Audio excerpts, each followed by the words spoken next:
Exercise 3.3 का 1 का 4 number का समीकरण दिया हुआ है।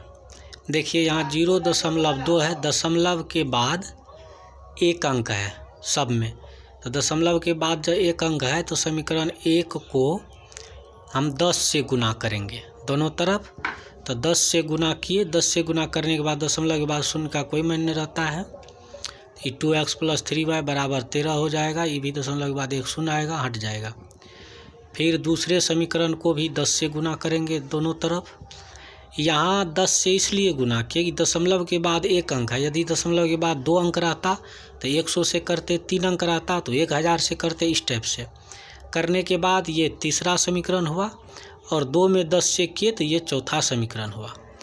अब तीसरा समीकरण से हम एक चर प्रतिस्थापित करेंगे। तीसरा समीकरण से एक चर का मान हम निकालें, इसको 5 माने समीकरण। चौथा में पाँचवा का मान चौथा में रखेंगे, समीकरण 5 का मान समीकरण 4 में रखेंगे। तो 4 है 4x, तो x के जगह पर x का मान देंगे 13 - 3y/2। 4 गुना में है तो गुना में रह जाएगा। ये 2 से कट गया बराबर 23।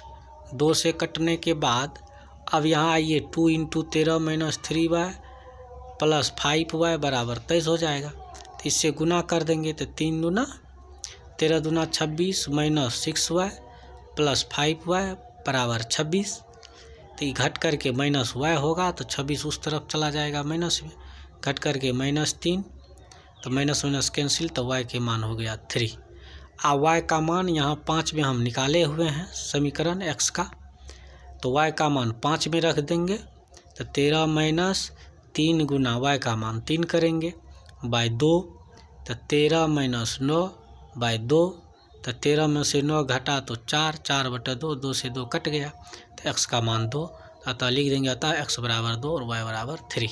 यही आंसर हो गया। सवाल को रिवाइज कीजिए।